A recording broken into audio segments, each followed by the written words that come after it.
So welcome back everyone, Mike here. I may have done a complete 180. For years, I always dreaded the day that we turn the clocks. You know, that's next weekend, because when I get home from work it would be dark. But now, I think I may actually be looking forward to it a little bit.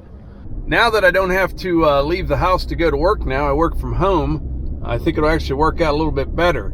I get up about 4:30 in the morning, and I noticed in the last week or so, you know, it's not getting light till about 7:30 a.m. So I kind of get done with my normal routine, and then I'm kind of waiting around for an hour or so for it to get light. But starting next week, that'll all change. Looks like it's going to be a pretty nice day. We're going to start off today. I need to run down to the lumber yard. I need to get some gas for the log splitter and side-by-side, all that kind of stuff. May do a little framing inside the building. I'll definitely be doing that this evening after it gets dark. And we'll probably split some firewood. I need to get that bin filled up. I made a commitment in the last video that I'd have that whole firewood bin filled up in about a week and a half. And so I'm going to get a jump start on that as well. All right, just got back to the house. And by the way, I swung by the Ford dealer on my way to pick up this lumber. Still no Bronco. We are kind of half looking for something else instead of the Bronco in case it doesn't show up, but haven't found anything yet. But anyway, I got some 2x4 by 8 footers and also some 2x2s. I had an idea there the other day that I think will work out pretty good. Later on in this video, I'll show you how I'm going to use this. Boy, it is a banger of a day. I'm headed out to the mini cabin right now. Gonna put up another trail camera, and then I need to run down to my mom's place and cut her grass for the last time. All right, got another camera set up out at the mini cabin. Now I'm down at the wood yard here. I'm just going to fill up the log splitter and the conveyor, and maybe when I'm done cutting my mom's grass, I will split some more wood. I made a commitment there in the last video that I would have this bin filled up in a week and a half. So once I get back from my mom's, maybe we'll split a little bit, and then maybe tomorrow or the next day I'll bring Levi down here, and you know, we'll run this setup here for a good 3 or 4 hours straight, get a bunch in here. I still have not yet found a fuel tank, actually 2 fuel tanks. I want one for gas and one for off-road diesel. Several people emailed me some tanks in their area, and I appreciate that.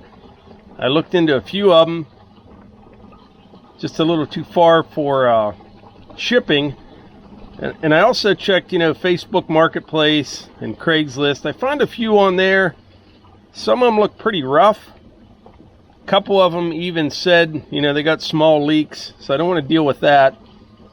And I don't want to deal with an old tank with a lot of rust on the inside either. Just give you fits down the road. Both the splitter and the conveyor both have Honda engines on them. Now this conveyor, it just sips the fuel. And you really only run it at about an idle.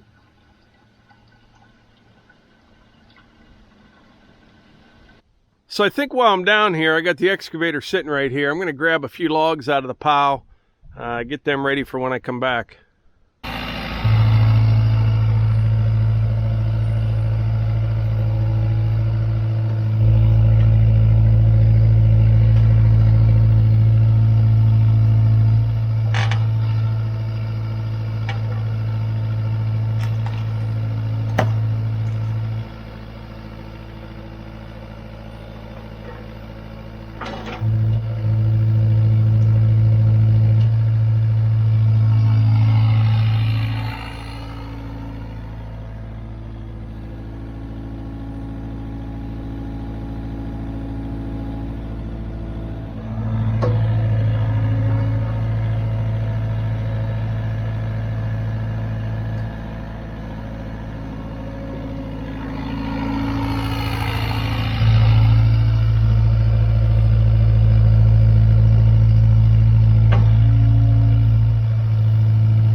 All right, I got 4 or 5 set out here. We'll go through these real quick. A lot of people always ask why I don't have a firewood processor. Look how crooked some of these are. Yeah, this one here makes good firewood, but you know, around here, all our straight, nice logs go to the sawmill.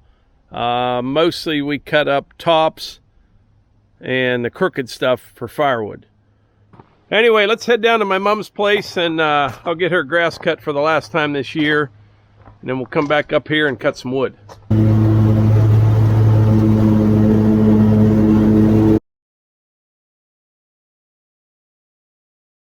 So yesterday, when I finished cutting my mom's grass, the plan was to come up and split some firewood. But then I ended up taking care of a few other things down at my mom's place.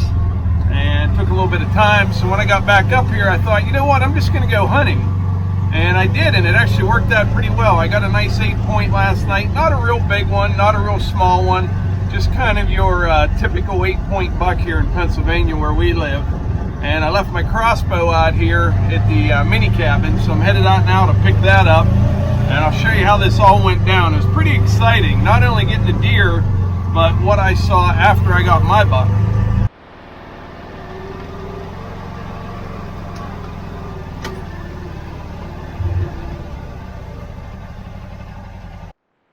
Yeah, so yesterday, late afternoon, I came out here. Must have been around 3:30, 3:45, and I didn't see much for the first hour and a half. The last couple nights I came out here, I saw a lot of action, you know, a lot of turkeys and small bucks and a bunch of doe. But last night I didn't see anything for the first hour and a half or so. Now, most of the action when I've been out here has been coming from this side over here.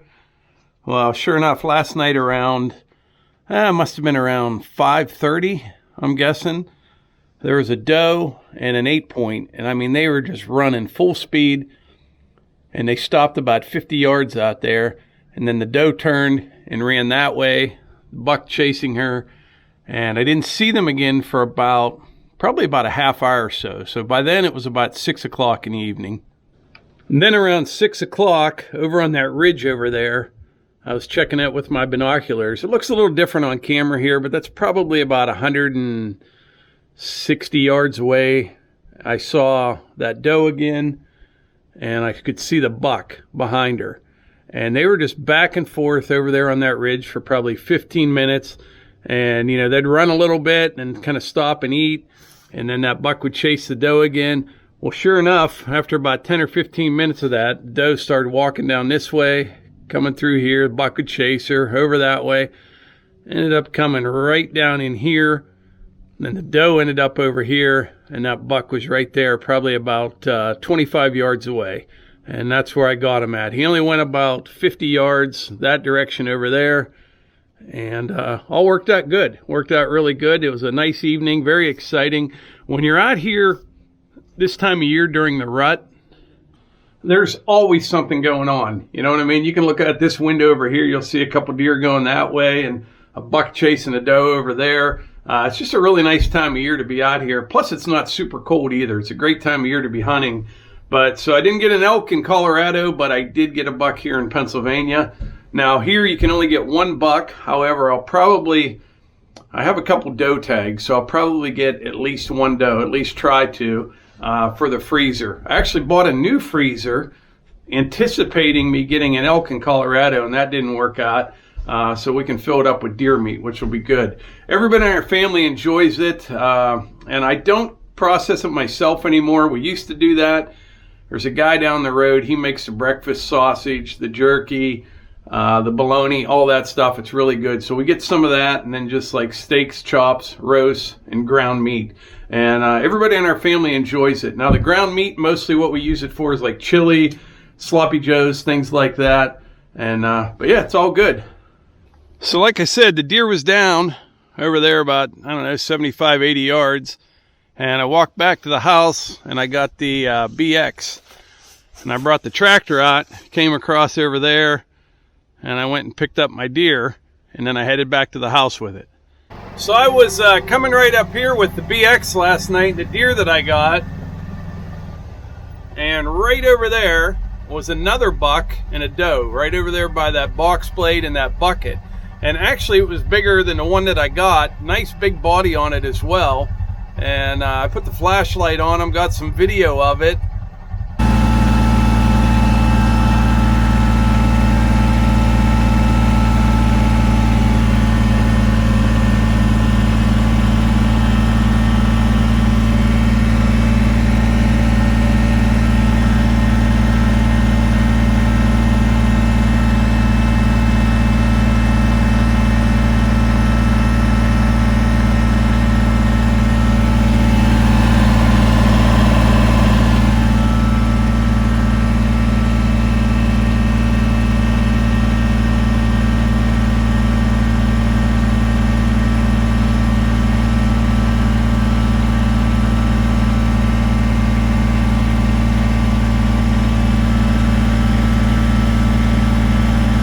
Then what I did, I went over here to the house, parked the tractor over there. I walked through the building, and the garage door open was on the other side, and I peeked out, and he was standing right over there again. So yeah, they were just everywhere last night. But the rut is definitely on here in Pennsylvania, and it worked out in my favor last night. So it's funny how things work out. You know, yesterday when I was down at my mom's mowing, I wasn't even sure if I was going to go hunting last night. Ended up going out in the woods, got myself a buck. And like I said, it's not huge, but there's something about getting a deer on your own property. At least for me there is. I've been hunting back here ever since I was a child. You know, I mentioned before, I bought this property, Melissa and I did, when we first got married, a couple years after we got married, and it joined my parents' place. But I've always hunted this land here, and it's just, I don't know, it's pretty neat getting a deer on your own property. But anyway, like I always say, if you enjoy these videos, please hit the like button, click subscribe, and share them with your friends. Thanks.